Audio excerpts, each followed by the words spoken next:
হাতে যদি একটু সময় থাকে আর ঘরে যদি সুজি থাকে তো খুব দ্রুত এই নাস্তাটি তৈরি করে নিতে পারেন।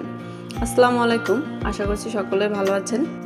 তো চলুন প্রস্তুত প্রণালীগুলো দেখে নেই। প্রথমে আমি একটা বাটিতে এখানে 1/4 কাপ পরিমাণ সুজি নিয়ে নিয়েছি। এরপরে আমি এখানে হাফ কাপ মতো দই ভালো করে ফেটে নিয়ে নিয়েছি।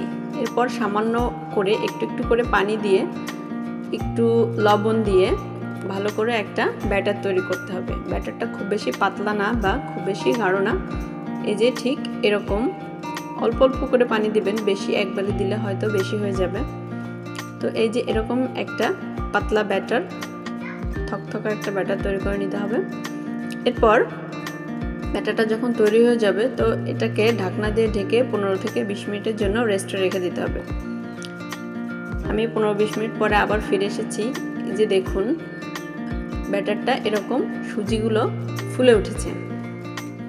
তো এরপর আমি এখানে কিছু সবজি অ্যাড করে নেব। এখানে গাজর, ক্যাপসিকাম, টমেটো, কাঁচামরিচ আর পেঁয়াজ কুচিগুলো দিয়ে দিব।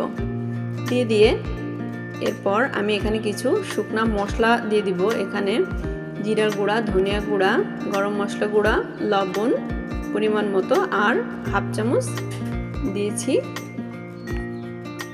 হলুদ। এরপর সব কিছু একসঙ্গে ভালো করে মিশিয়ে নেওয়ার পরে একটু করে পানি দিয়ে, এখানে একবারে বেশি পানি দিতে যাবেন না, তাহলে হয়তো বেশি পাতলা হয়ে যেতে পারে। এজন্য এখানে অল্প অল্প করে পানি দিয়ে এরকম পাতলা একটা ব্যাটার তৈরি করে নিতে হবে, ভালো করে ফেটে নিতে হবে।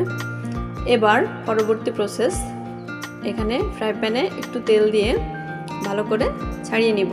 তেলটা যখন গরম হয়ে আসবে তখন গুলিয়ে রাখা যে ব্যাটারটা ছিল এই ব্যাটারটা এখানে 1 চামচ করে দিয়ে দিব। দিয়ে ভালো করে ছাড়িয়ে একটু পাতলা করে দিব।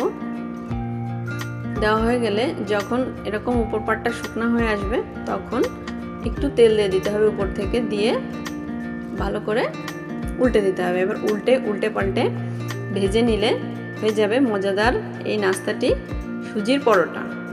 আশা করছি রেসিপিটা ভালো লেগেছে। ভালো লাগলে অবশ্যই চ্যানেলটি সাবস্ক্রাইব করবেন। যারা সাবস্ক্রাইব করেছেন তাদেরকে অসংখ্য ধন্যবাদ। যারা নতুন বন্ধু তারাও সাবস্ক্রাইব করে দেবেন। আর এই নাস্তাটি খেতে অসম্ভব ভালো লাগে এবং খুব দ্রুতই এটি তৈরি করে নেওয়া যায়। তো আশা করছি রেসিপিটা একবার হলেও বাসায় তৈরি করে খেয়ে দেখবেন। আজ এ পর্যন্তই, আল্লাহ হাফেজ।